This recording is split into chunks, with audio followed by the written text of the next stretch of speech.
Hi, friend. My name is Paige. I'm Morgan. And this is Girl Manufactured. Listen or cringe along with us as we look back at music from the it girls, wannabes, and victims of the tween idol industrial complex. Which icons broke the mold, and which sitcom starlets turned forgotten pop stars still deserve their flowers. Our credentials were two queer millennials, were raised on aughts Disney, Nickelodeon, and MTV. I work in communications now, but I'm a graduate of a performing arts high school and a recovering singer-songwriter. And I'm a creative writer and professional advertising demon. On today's episode, we're listening to Headstrong by Ashley Tisdale. Ultimate Disney royalty. Top 3. She's referred to herself as Disney royalty in interviews. Like, she knows it. I love that. I mean, she really did help kick off the golden age of Disney Channel, I would say. Like, 100%. mid-aughts. I mean, there was definitely people who, like, obviously walked so she could run, but, like, Sweet Life of Zack and Cody, which is what she was mainly known for, right before she got real famous with High School Musical, you know, that show launched so many careers. Selena Gomez guest starred. There was like a bunch of musical guests like Jesse McCartney. I think Chris Brown was on it. Obviously they had the Cheetah Girls. There was a ton of people. But before that, Ashley was like a child star baby. Wow. Ashley Tisdale got her start at 8 years old. She was cast in the leading role in a Broadway musical. Can you guess which one? Annie. I think she might have been in Annie as well. But the ones that I've like seen videos of her, Les Mis. Oh! Castle in a Cloud or Castle in a Sky. I don't fucking know. That's one of the main songs she sings. Okay, yeah, I don't know what it is like that. Oh yeah, she later toured internationally with the cast of Annie. But I don't know who she played. I don't think she played Annie. She could have been like a swing. She doesn't have Annie's hair. Swing means ensemble? Yeah. Okay. Yeah, in the ensemble. Countless commercials she was in too. Like a crap ton. And then in 2001, she had a minor role in Donnie Darko. Does anyone else remember this? You've never seen Donnie Darko, have you? It sounds familiar. With Jake Gyllenhaal? We need to watch that too. I need to catch you up on so much stuff. Man. I've been living under a rock. I guess so. Like Patrick. Yeah. But she also made a bunch of guest appearances on sitcoms like George Lopez, Smart Guy. I missed that show.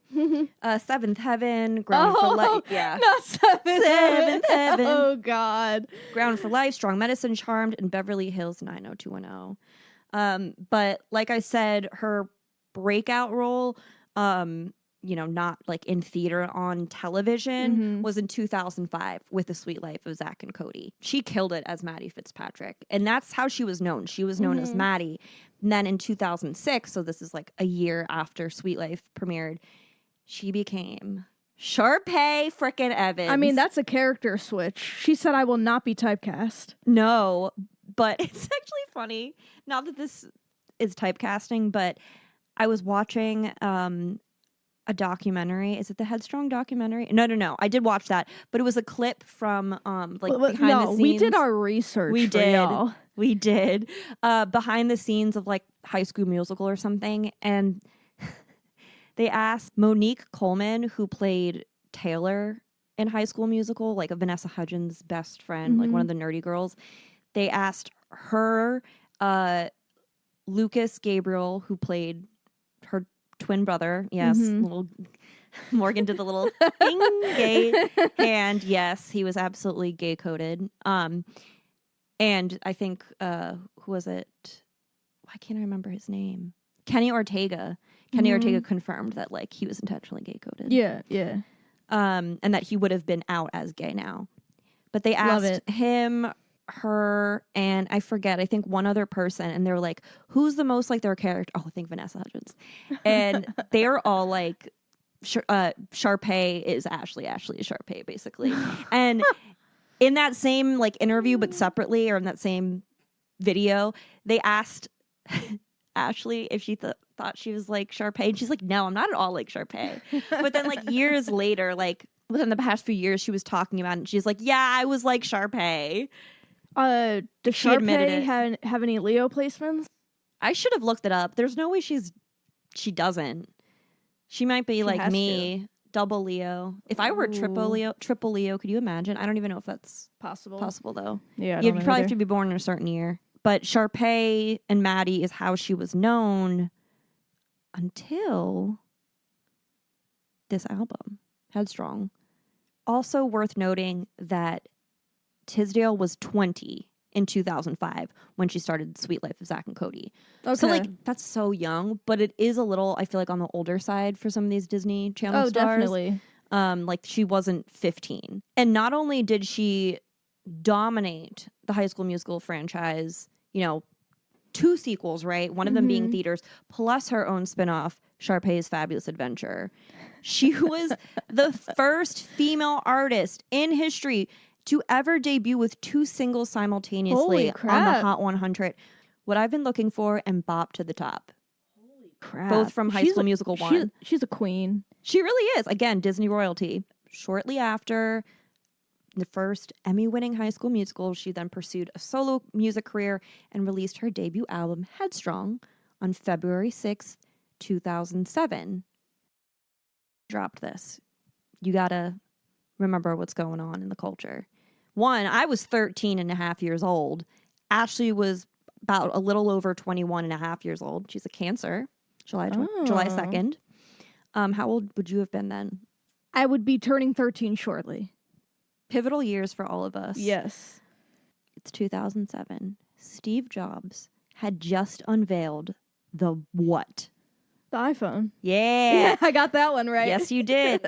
Poor Britney was in her spiral during her custody battle, and when we were like so cruel to her. Hannah Montana had only been around for about a year. Wow. And I just feel like Hannah Montana was always on, but it was only about a year at this point. Facebook was on the up and up. Like, it became open for non-college students in 2006. So it's brand new territory right now. Like, I remember on MySpace, people transitioning over to Facebook and being annoyed by it. She was on... Yeah, we're MySpace kids. We were MySpace kids. I had a dancing cow over my music player and a glittery background. Did you, like, customize your pages? Yeah. Hence the dancing cows. And stuff?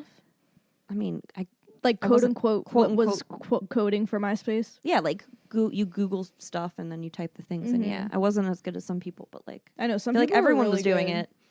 MySpace launched Girls in STEM. Thank you, Tom. Anyway, Ashley was also on 2 episodes of MTV's Punk'd this year, and later in the year, 2 episodes of Punk'd. Later, went on to play in the Disney Channel games. And I remember seeing those on TV, but I don't remember what these games were, what they did. It had a bunch of different Disney Channel stars. Like, there was the Jonas Brothers, like, Hannah Montana, all the different casts. They'd mix them up and have, like, color-coded teams. And then do what? I don't know. I just remember, like, the promotions for this. I don't remember the actual games. I don't know if anyone does, to be honest. The songs the week Headstrong dropped. Can you guess the number 1? I'll give you... Do you want the artist? February 2007? Irreplaceable by Beyonce. Love her. Yeah, irreplaceable on the charts. Then we've got This Ain't a Scene, It's an Arms Race by Fall Out Boy. What a time. And then I don't remember this song, but it's Nelly Furtado. Say It Right. I wanna love you, love you. Akon. That's the song I'm thinking of, right? That's I Wanna Love You, Akon? Yeah. Yeah. We Fly High by Jim Jones. I also don't remember that. I know that one. It's Not Over by freaking Daughtry. Daughtry from American Idol. He didn't even win. Not over. Oh, that's what it is. I don't think he actually won, but let's be real, he won. He didn't win, but he won. He won because I feel like Daughtry was in every like military homecoming video, like them running in the camo in the airport. Well, because he had that song Home. Yeah, that's coming home. I don't know what year that was, but Middle America loves Daughtry. Fergalicious. Oh. Fergalicious definition. That's what it says, right? Something like that, yeah. Make the boys go loco. Another Akon song. Oh, Smack That? Yeah. Oh, and then I love this song, How to Save a Life by The Fray. Oh, that's a good song. Ooh, it really is. And my favorite, Welcome to the Black Parade by My Chemical Romance. This was a good mix. That was a good year of music. Yeah. That was, I freaking loved Fergalicious. When she'd come out of the cake. That should, watching that music video, that should have been signs that I was like bisexual. So that's what was going on in the charts when this dropped. And in the documentary, I got to see through her eyes what it was like to have this album dropped. And again, a time and a place. She went to FYE in the mall, like a mall in New York. I'm guessing in New York City. I totally forgot about FYE. For your entertainment. Yeah, for your entertainment. I was going to say, for those who don't know, like a store, a brick and mortar where you'd go buy physical CDs. Yes. They don't have those anymore. They do not. It was really cute. She was so excited. She was not expecting that many people to come, apparently. Also, when she went to the FYE, I just think it's funny mentioning prices, because I think like her mom was like, oh, it's expensive here. It's $16. It's $10 at Target. Basically, it's $9.99 at Target. Nothing's that cheap now. Oh, that's also so funny that it was more expensive at FYE. Sounds about right. Yep. My parents were always like, no, we don't go there. They took me to Best Buy. I was going to say, or Walmart. Yeah. The DVDs in like the big bins. Yes. She signed over about 1,000 signatures, she said. Wow. And so imagine that many like screaming tweens. And they were freaking out. And she walked out to greet them with a Starbucks Frappuccino in her hand. I love that you noted that. Yes, because, that just really took me back. Going to the mall, getting a Starbucks, and like she was... Her life about to change. Yes, exactly. And that's actually what the album is about overall. I don't know if you noticed that. The overarching theme of Headstrong is that she's still the girl she used to be, but she's not. She's famous now. You know, she really, when she said she didn't expect that many people to show up, I think she said, oh, I thought it was going to be like 20. Girl, multiply that by, no, not 50. Oh, yeah, 50? I can't do math. All right, so Headstrong, debut studio album. Tisdale began working on the project after the first installment of High School Musical. She described her work on the album as, I didn't really know who I was, and I was trying to figure out what to do. I now am way more comfortable in my own skin. Ashley worked with a variety of established writers and producers such as Diane Warren. You might remember J.R. Rodham.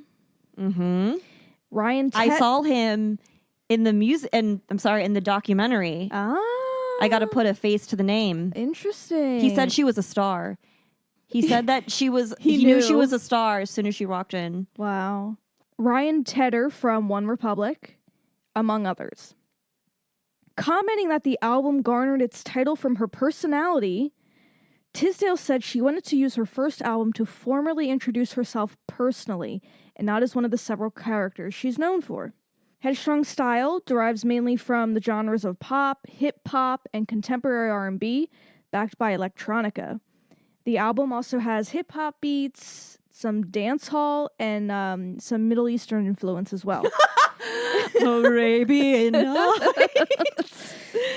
The album lyrically discusses themes central to modern teen pop, such as broken hearts, crushes, and self-confidence, but also, you know, her rise to fame and her becoming self-aware of like, oh, like I'll never be the same person again. Headstrong itself received, of course, mixed reviews from critics who, while complimenting it overall, called it ordinary. Critics were also unimpressed regarding Tisdale's vocal skills. Losers. Even despite all that, because the fans showed up, the album debuted at number 5 on the Billboard 200 and sold over 64,000 copies in its opening week. It was later certified as gold. AllMusic rated the album 3 out of 5 stars and commented, "Her voice is pleasant enough, but it's not especially distinctive, and she's not helped by a batch of songs that aren't nearly as charming as High School Musical's tunes." Oh my God. Blender said Tisdale did not import her spunky High School Musical character in the album, and that because she's Ashley, not Sharpay, not Maddie, and that even with the quality of producers, no stylistic slipper fits right. Oh, slipper, like Cinderella. At first in my head, I heard flipper, like a seal. Common Sense Media stated, parents need to know that Ashley Tisdale's tween-friendly pop is appealing and bright. The lyrics are family safe, but unsubstantial, flirting around the edges of sexual innuendo on a couple of tracks like He Said, She Said. I think it's interesting that, like you said, Ashley wanted this to be an introduction to her. Mm-hmm. She actually had to make the tough decision of, like, who did she want to sign with? Oh. So there was Hollywood Records. I'm pretty sure that's the name of the Disney record label. Oh. But they wanted to target her current younger audience. Yeah. Well, I know she signed with Warner Brothers. Warner Brothers, because Warner Brothers wanted her to be more mature. She actually went to Christy Carlson Romano with Christy's mom and Ashley's mom. Uh-huh. They got together. Christy Carlson Romano, a.k.a. Kim Possible, and Ren from Even Stevens. Call me, beat me. For advice. So she went to them for advice, and thank God she signed with Warner Brothers. Christy thinks that she made the right move. I would say so. Yeah, because I was taken aback by how mature this was, and then I saw she was signed to Warner Brothers. So good move there, Ashley. Or else your album would have sounded like Vanessa Hudgens. Wait, was she Hollywood Records? Yeah, Vanessa was signed to Hollywood Records. Yep. Makes sense.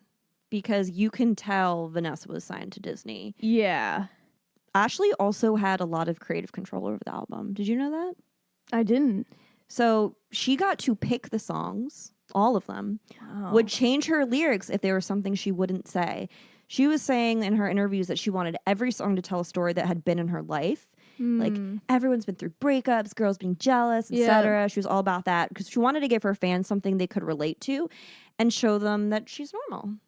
Stars, they're just like us. Any thoughts on the album cover? In the Headstrong documentary, they show her photo shoot for the album cover.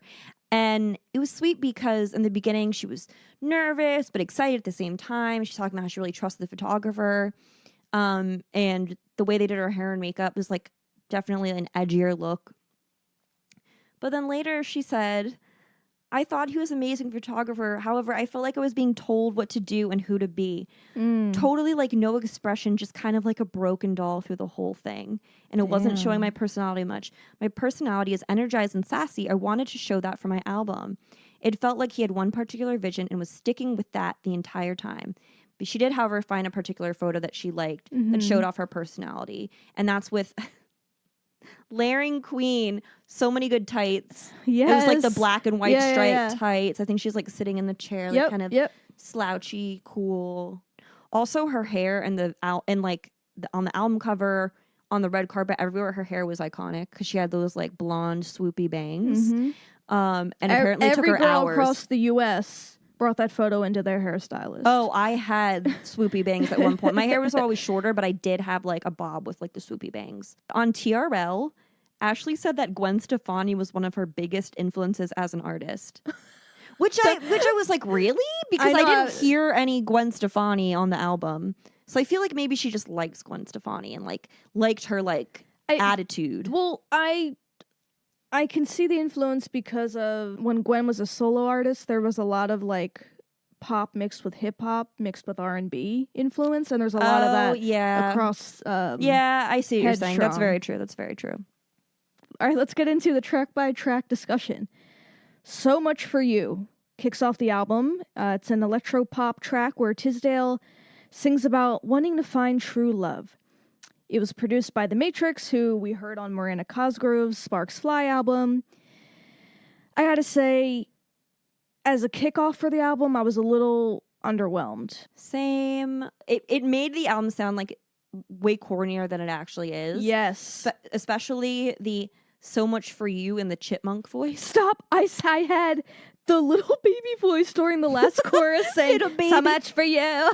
So much for that song is what I have to say. All right, so a weak start, but then it kicks into he said, she said. He said, she said. I mean, this song needs no introduction. It took teenagers by storm. Mm-hmm. You might be surprised, but it was written by the same person who wrote what other song? Party in the USA. No. Sorry, a Hannah Montana song. It's The Climb. Sneaker Night. Oh, I should have guessed that. I should have guessed that, but I was like, God damn it. Yeah. I was like, that's got to be too easy. But to bring it back to Sneaker Night, this song was also used in a Marc Echo commercial. Get the fuck out.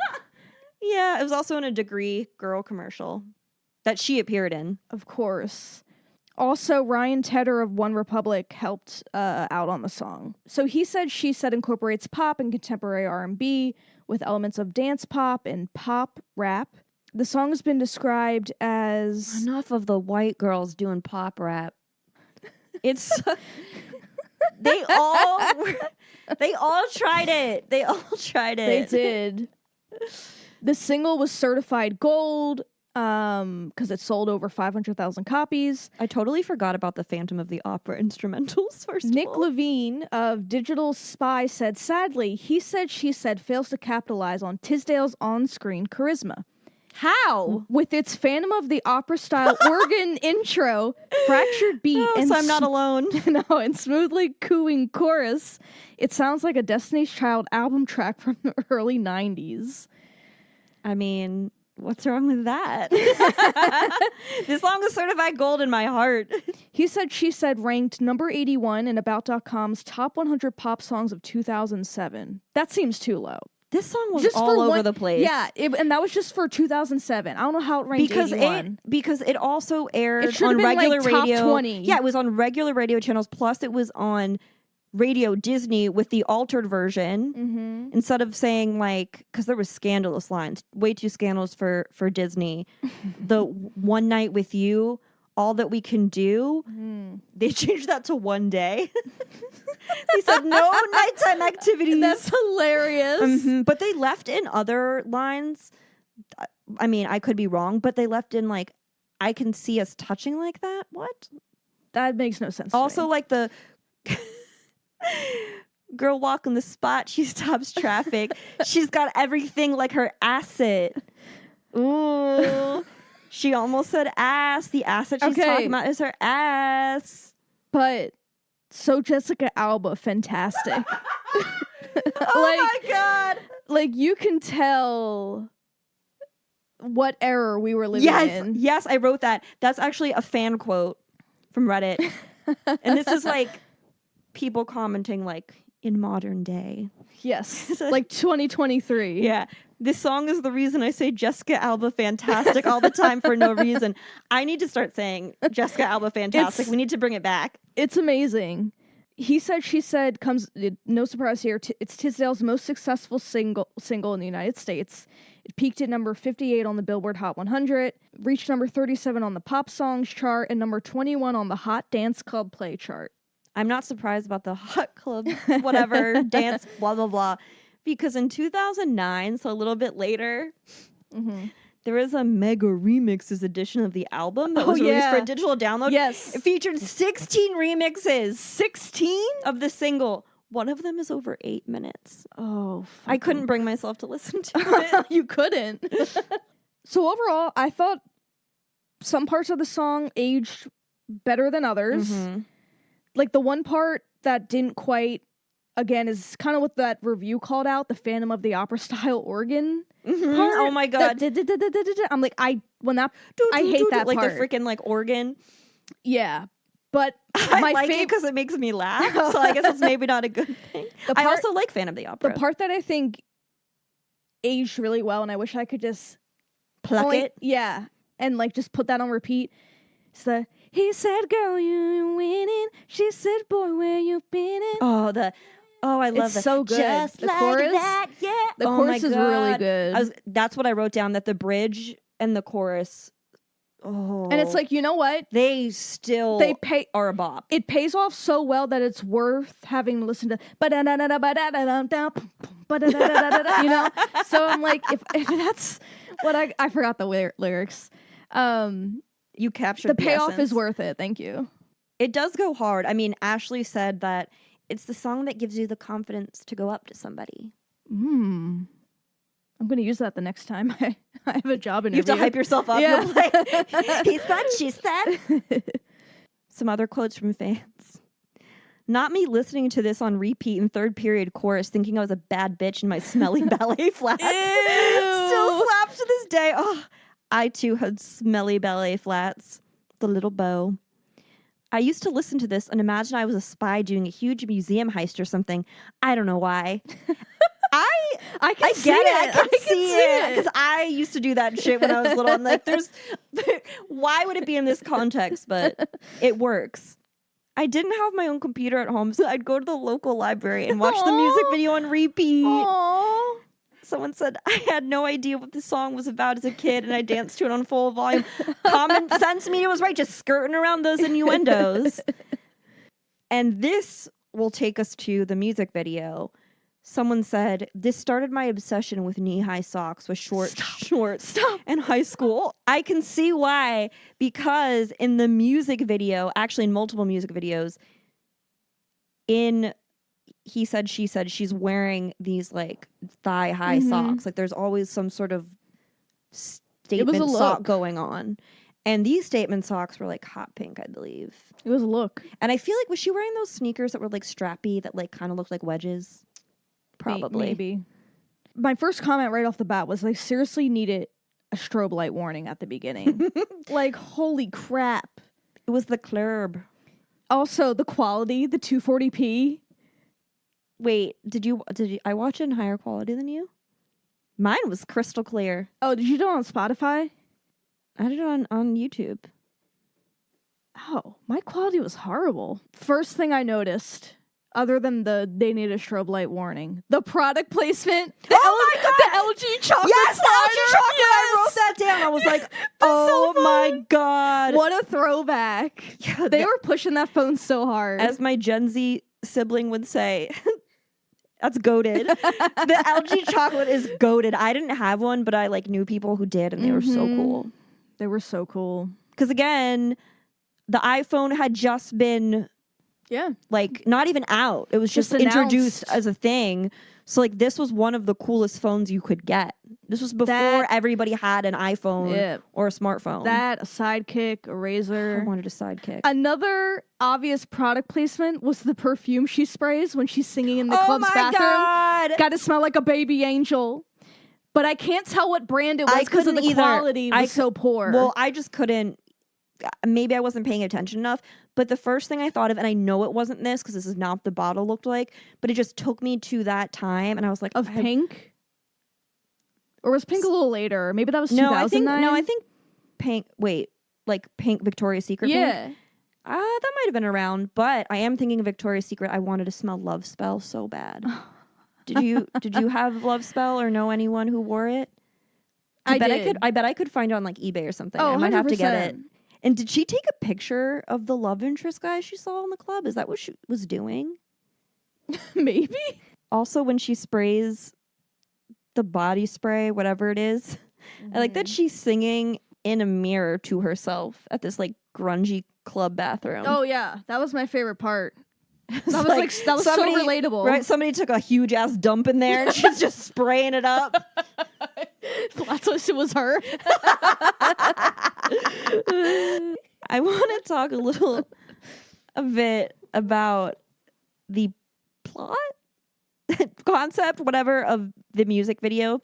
So she's playing this kind of like cat and mouse game with her love interest in the club, who was played by Josh Henderson. Yep. Famous for his roles in the Dallas Revival and also Desperate Housewives. So we obviously see him in this music video, but the He Said, She Said music video was supposed to be like one part of a trilogy featuring this man. And I think it was in Not Like That and Suddenly where he comes back. And I could not find the versions of those videos because it must be the extended versions on YouTube, but I was able to see them in the Headstrong documentary. So apparently there was actually another music video shot for this song, but they ultimately scrapped it. Do you know why? The original concept was Tisdale would be in high school. She, crushes on... baby. She's trying to break that Disney image. So she's crushing on this guy in her class. But then when she's in the classroom, she starts to daydream, and the classroom turns into a nightclub. And then she has a dance-off with the mean girls from her high school. Oh, my God. And at the end, dances with the object of her affection. I don't know if I'm glad it got scrapped or really sad it did.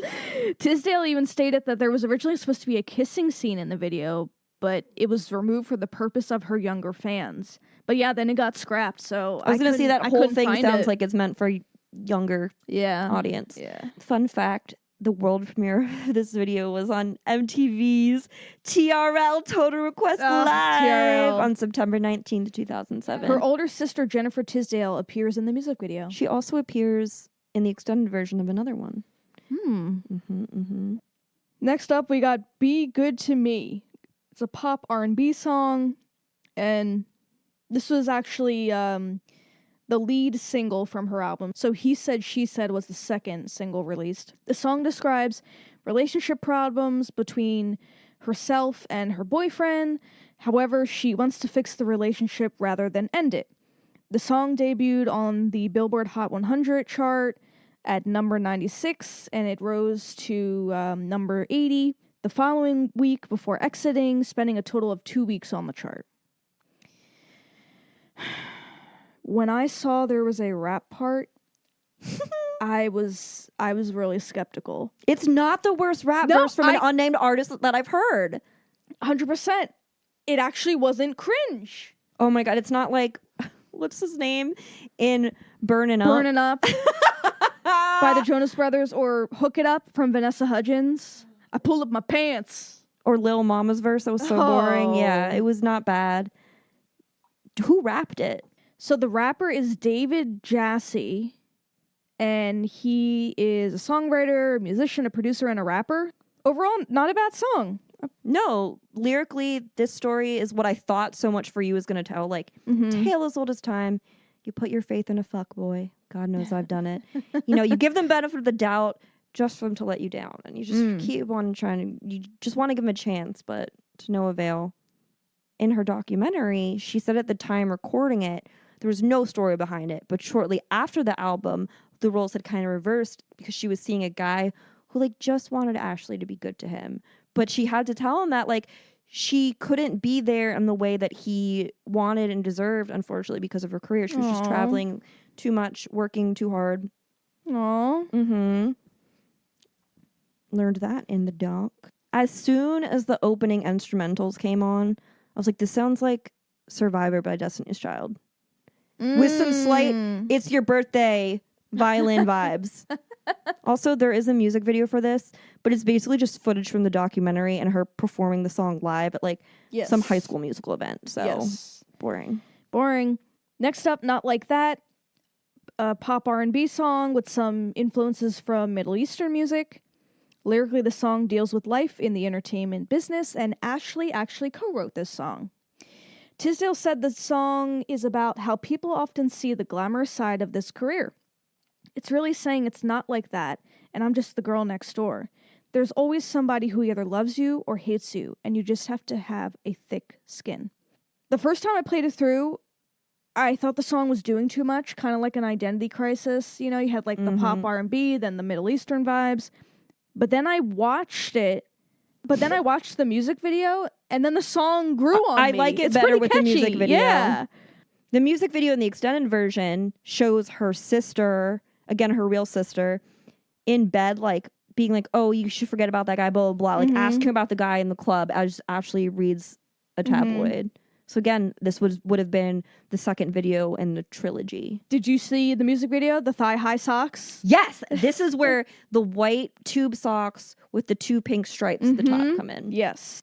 Another thing she says in the documentary is that it's really cool that they know her as Ashley now, not her character's name. But of course, that what comes with the fame is, the negative sides. And this really shows in the lyrics. Sometimes I'm insecure, something I can't ignore. All the flashing cameras, try my best to handle it. I'm just the girl next door. And then all the girls in the club got their eyes on me. They put me down because of jealousy. Deep. But I will say this song has some of the worst lyrics in it. Yeah. The post-chorus, her little rap interlude. Oh my god. So many girls be checking my style. Checking my style. The best lines. What I like, I'ma get that. Like a quick cat. No, I won't quit that. You heard me. She's like a quick cat. And then another great line. The type of chick that hits spots in my flip-flops. Listening to hip-hop. You feel me? And she did wear flip-flops to, if not her first red carpet, one of the earliest ones, and it was with camo pants. No, she was a red carpet icon, and she's so funny about it now. She knows that she was a 2000 icon for, again, layering. Yeah. Layering. This video shows her with lace capri length leggings under a skirt. That was the look. Mm-hmm. All right, we have Unlove You, the first ballad on the album. And I don't love it. It just doesn't suit her voice. I was going to say, I want to hear this as a musical theater song. It even has the ensemble singing in the background. That's what it feels like. It doesn't feel like it should be on a solo album. Mm-hmm. And it has the violin. I like the lyrics. The lyrics of the first verse describe the vulnerability of falling in love and accepting it in a way that I was like, oh, this is sweet. I fell in a perfect way, never had a choice to make, crashed into your tidal wave. I didn't even struggle. Sailed right through your atmosphere, closed my eyes and landed here. I didn't see the trouble and I didn't care. And then later, she says, I can't unlove you. Why would I want you? And it's not easy to stop caring about someone, even if they're no longer in your life. Just because you break up a lot of times, it doesn't mean you're out of love necessarily. I mean, it can, but yeah. So I thought that was interesting. The idea of letting herself fall in love without resistance. Well put. Thank you. But yeah, it was nothing to write home about. Yeah, it's no he said, she said. Mm-mm. Then Positivity, it's a pop R&B I hated track. the first 10 seconds, but then my ears were like, okay, I can get down with this, and now I love it. The first 10 seconds, I was like, what the fuck? But then it just got catchier the longer it went on. Every time I've listened to it, because at this point I've listened to this album several times, I'm like, this might be one of my favorites. It's just funny though, because in the beginning, it's just jarring every time. Yeah. It is. And she's definitely feeling positive about love. Love is hard, but that's all right. Give it time. It's worth the ride. And then some relatable lyrics. Wish I could get into your mind so I can see if I'm inside. Because I know you're right here in mine. I feel like we've all been there. Yeah. You're thinking about the person. You're like, are they thinking about me too? Yeah. I was Delulu and was like, oh, they're definitely thinking about me. I mean, maybe you weren't a Lulu. True. Love Me for Me. Some more pop and R&B influence. Track was originally a leftover recorded by American girl group Dream for their 2003 album Reality. However, it was never released. Yeah, I was going to say, I don't think I know Dream. Lyrically, Tisdale sings about loving her for who she is, imperfections and all. I thought it was a nice song. Not necessarily something I'd go, hey, remember that song? Love Me for Me by Ashley Tisdale? But yeah, I thought it was a good song overall. Yeah, and it carries through the theme that we see in Not Like That. Yes. I'm not the girl that you see in the magazine, perfect face and perfect body. Never be anyone but the one I am, what I am. I can't bend to your expectations. Look to fulfill any fantasy. If what I am is what you need, and these lyrics kind of unrelated to fame are just a good rule of thumb for relationships, it is bad news. And I know from experience when you're just constantly thinking about will it be better in the future? And it's there's so much potential. We put so much into this. No, you gotta like how your relationship is in the present. It ends with a powerful line, love me for me or don't love me. I'd rather have you not love me at all than try to make me someone I'm not. That's deep. Also, I like the sparkle magic sounds in the beginning. All right, going crazy. I wrote one thing. Did it remind you of anyone? No, wait.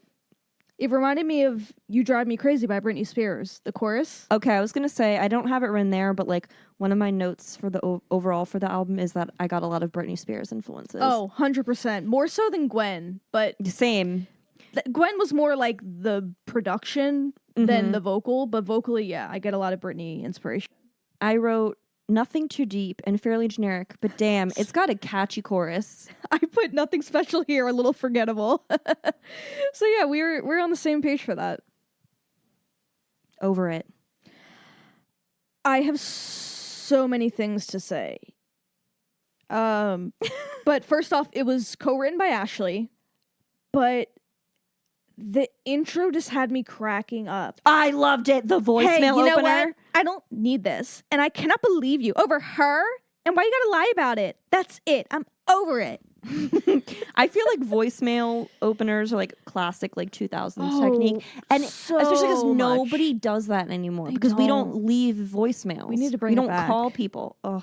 We need to bring it back. It's extremely Britney though. No, I put, this is another song giving me some Britney Spears vibes, especially on the verses. Oh yeah, I wrote it was a mix of Oops, I Did It Again, I'm a Slave for You, Ooh. and then a bit of NSYNC, It's Gonna Be Me. Yes. But like, listen to Over It, then listen to Oops, I Did It Again, I'm Slave for You, NSYNC, and like, you will hear it. Some lyrics, tried to walk away, but my heart was saying no. Can't believe it took so long to let go. She's finally over it. Perhaps the ex was struggling to get over and unlove you. Standout lines for me are now the past is fading and I hardly know your name. And never really had me. I'm over it. And then the laugh at the end. Stop. There's always the laugh. Always the laugh at the end. We were blessed with both the voicemail opener and the laugh. We're not just bookended. We are not gems. worthy of that. Thank you, Mother Ashley. Thank you. Next up, Don't Touch the Zoom song. How do you feel about this? Well, first off, it's a cover song. So it was originally performed by Tata Young, but yeah, not much to say. I liked it. You liked it? Yeah, I thought it was catchy. I can tell why she chose this song because, again, gets to the theme of the two sides of Ashley, what you see in the spotlight versus her real life. You think you know when you see me in my videos how the story goes, but that's just the side I expose. You got to slow down and actually get to know her, you know? We'll be together. Another ballad.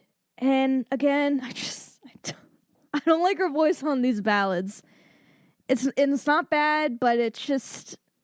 I maybe wouldn't play it all the way through if I listened to this album again. Same. We'll Be Together gave me Michelle Branch vibes. With the melody, the instrumentals, the lyrics. I'm not alone even when we're apart. I feel you in the air, yeah. I'm not afraid. I know what you're thinking. I can hear you everywhere. Come on, everywhere, Michelle Branch. There's some just like very like Disney, even though this isn't Disney, some Disney lines of don't ever stop listening to your heart because I can't turn mine off. But because I can't turn mine off is kind of sweet. I thought those were the best lines of the song. I mean, again, take young love seriously. Even though, like, is it always like, oh, you're going to get married? Is it always the most mature? No, but it's like valid, very real emotions. Yeah. But overall, okay. Yeah. As a song. Yeah. Not my fave. Next up, we got the title track, Headstrong. This was produced by The Matrix and depicts Tisdale as a blunt, no-nonsense girl that's pursuing a boy and isn't ashamed to hide it. Sonically, I don't think it aged well. What did you think, though?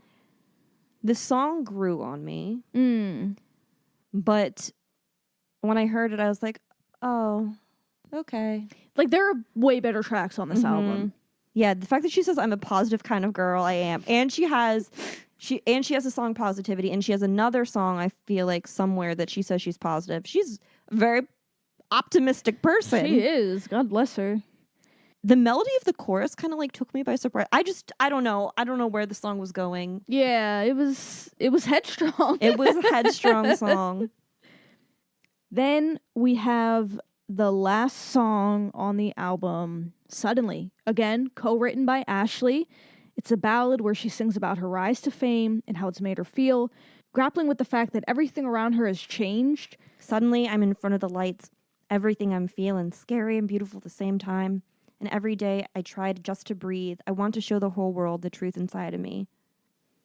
Yeah, I think the song's really beautiful. Again, you guys know how I feel about her vocals, but I think it's beautiful, and I think it stood the test of time. You said she co-wrote this, right? Yep. Okay, I have that too. So it makes sense that this song was really close to her heart. It's pretty vulnerable. In the third verse, she gives us a few callbacks to other songs on the album. So, as my dreams begin to rain, I want to say to love me for me. What's inside? I'm going to be positive, not run away. So much for you. This is my life. Like, what a great ender. That is a great ending. And this is the third installment of the trilogy for the music videos. You know, she's like on stage. There's the beautiful violin. Oh, when that swells, chef's kiss. But you see her, and then the camera turns. Like I said, you see she's on stage, and there's a concert. And after the concert, in the extended version, I guess it must be the extended version because I only saw it on the documentary, the guy comes up to her from the club and like finds her backstage and like goes to her dressing room or something. That's great. The music video for this, in addition to that part, the fashion, I mean, I would have loved to be able to wear this. I would have felt so sexy. The kind of silky camisole. Yes. Like the basically like, it's like lingerie. It's like meant for the bedroom, and they're so pretty. And she had it with the big hoops. I think they're big silver hoops. And that hair. Was there a bumpet in there? Yeah, Ashley, tell us. Was there a bumpet involved? No, because if she was taking hours to get her hair done, no. But I'm sure there were girls who got bumpet so they could recreate that look. True. All right, what are your final thoughts? I would listen to this album again. In fact, I did. I listened to this album multiple times preparing for it, and I didn't hate it. It took you back. I think it was a really good album to encapsulate what she wanted, which was definitely to introduce the world to Ashley. Yes. I put that conceptually it was great. It was cohesive. It was consistent. Again, the only thing I think I'm demanding a little more of is just stronger vocals. And we know she can do it. Yeah. Just on the ballads, it's a little iffy. But otherwise, I thought it aged better than some other things we've listened to. Yeah, every now and then I throw on He Said, She Said, because it's a great song. Just like that, yeah. Dum, dum. That's the stim of the day. That is the stim of the day. I gotta ask, if you had your debut album as a Disney star turning pop star, what would you call it? This came out when she was early 20s. And if I go back to that point in my life, made a lot of mistakes that I had to deal with. So I think mine would have to be Consequences. What about you? That's a good one. Probably Closeted. Out of the Closet. That's much better, Out of the Closet. But I was saying I was in the closet. Oh, yeah. That would be an epic way. That would be an epic way to come out, though. It would be. Or it would be called, like, Thoughts from My Closet or something like that. Thoughts from My Closet. I love that. Yeah. That's great. Is her net worth like 20 million? No. It's less than Vanessa Hudgens. What? It's 14 million. That's because Vanessa's making that Netflix. Oh, right. Yeah, the Netflix money. I forgot about the Netflix money. She sold out. Yeah. She didn't sell out. She signed up. And she knew what she was getting into. I have so much respect for Vanessa in that way, where she's like, fuck yeah, I'm going to lean into it. But yeah, that kind of shocked me. I thought she would be worth more. Yeah. I mean, she's not doing bad. She's by any stretch of the imagination. Not at all. I mean, the most recent thing she's working on is something she launched in 2020, but had been working on for a while, I guess, or there was a lot leading up to it.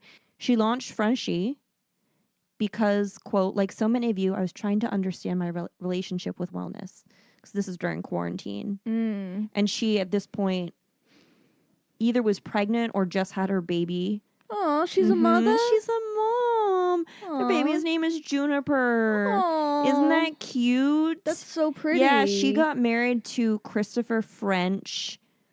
They had their daughter together. They married in 2014. These days, in addition to Frenchie, and on Frenchie, she's really open about her mental health and anxiety. I mean, she had anxiety so bad.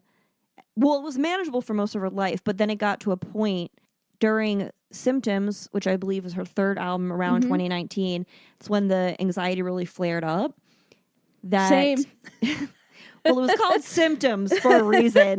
She was going to get MRIs, going to all these different doctors and stuff because she was just like, I think something's vibrating in my neck. But she had health anxiety.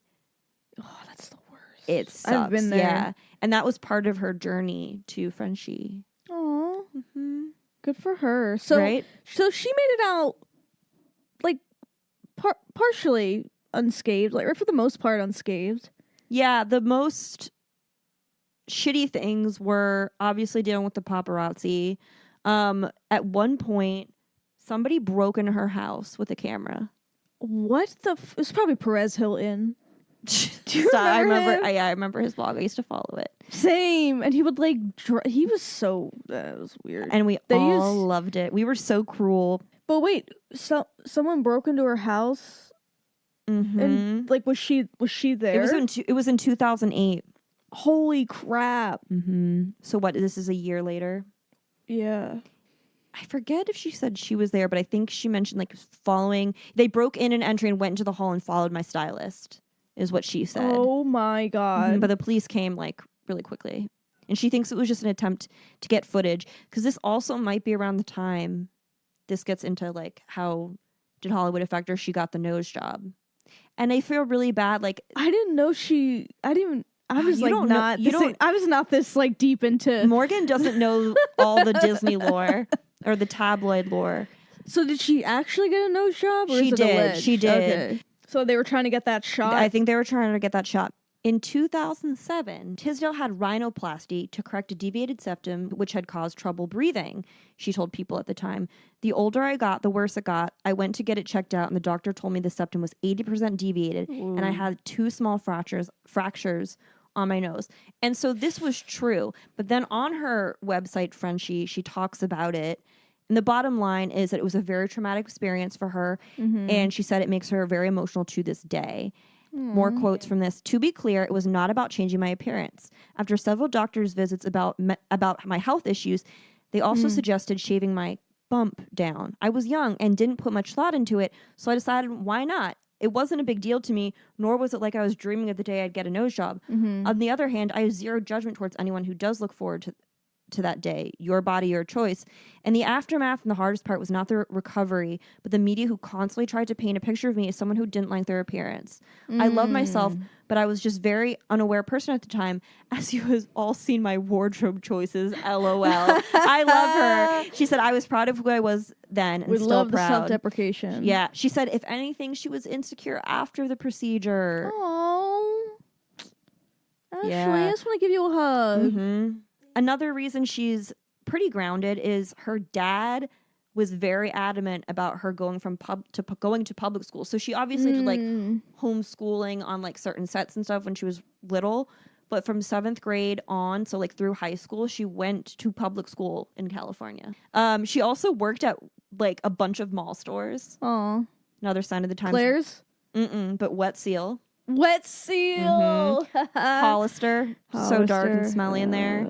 I mean, smelly in like it gives you a headache way and you can't see anything. Too strong. Charlotte LaRousse. I always wish I had the balls to shoplift from Charlotte LaRousse, but never did. And all I ever really wanted was like the fucking broken jewelry, like the things that fell off of the cheap rings. And I'm like, I know they just throw this out, but in my head, I'm like, I really just want to steal this. So like, I thought I could do an art project with it or something. But yeah, so she worked those kind of places up until the time she was on Sweet Life. Aww. Mm-hmm. But yeah, she stayed blessed and booked. Like, she's always doing something. She's been in a ton of roles. In 2013, E! aired a television special produced by Tisdale named Inner Circle that focused on her friendship with actress Vanessa Hudgens. Oh my, we have to watch this. We do have to watch that. That will be a special episode. Have you seen the 2007 video of them like just trying to go to McDonald's? They're in the drive-thru, the paparazzi are harassing them. And it's like, it's just so goofy. But yeah, they were just trying to like order chicken McNuggets and a salad. That's all they wanted to do, but were constantly harassed. Tisdale also executive produced ABC Family's hit comedy Young and Hungry. Oh. Mm-hmm. And she kissed a girl on one of the episodes. Mm-hmm. We love it. Yeah. She actually got to cast the person that she had a crush on. It was so funny, apparently. Ashley Tisdale is an icon. She should be worth more than 12 million. 12 million? Yeah, for sure. All right, until next time, I'm Morgan. Just like that, yeah. I'm Paige. And that was Girl Manufactured.